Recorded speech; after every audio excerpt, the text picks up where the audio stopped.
Bem, vamos lá então falar sobre peritos e perícias. Genericamente falando, explicando essas perícias oficiais, os peritos que são nomeados, os assistentes técnicos. Então, basicamente, o que nós temos aí? As perícias oficiais são essas que a polícia científica realiza, os institutos médicos legais, Brasil afora, realizam. Peritos concursados estão lá. Perícias do INSS, por exemplo, peritos oficiais.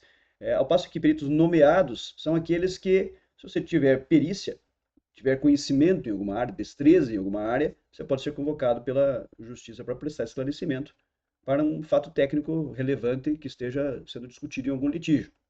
E os assistentes técnicos, eles vão ser aqueles que vão auxiliar as partes nessa questão técnica, né? Então, temos lá uma causa de engenharia, por exemplo, o juiz ele precisa ter um subsídio técnico para poder decidir se aquela composição daquele material estava correto, se a mistura do material foi feita de modo correto, por que caiu o prédio. Então, isso a parte pericial, junto com os assistentes técnicos, vão ter condições de resolver. Nós vamos falar, obviamente, nós temos diversos materiais especificando cada uma dessas atribuições.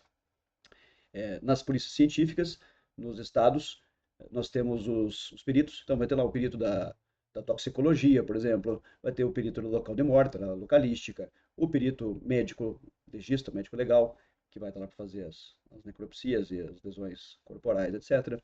Então, cada um dentro da sua área, né? As perícias da área de física, de engenharia, etc., como eu havia falado.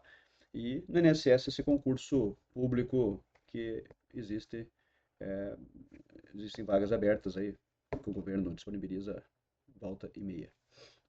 Ah, os peritos nomeados, eles vão seguir o Código de Processo Civil e eles são categorizados como auxiliares da justiça também. Então, estão na mesma categoria que, por exemplo, os contadores, que os tradutores, que os intérpretes, né, são auxiliares da justiça. E vão seguir todo um regramento a esse respeito. As responsabilidades vão ser, obviamente, as mesmas para todos. Se eu sou nomeado, se eu sou perito oficial, tem alguma distinção quanto à responsabilidade? Nenhuma. Você tem o dever de agir como um agente público qualquer.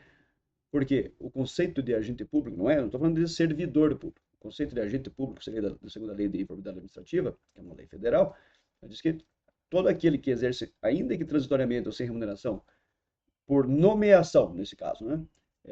Um vínculo, um mandato, alguma função pública, ele é considerado agente público.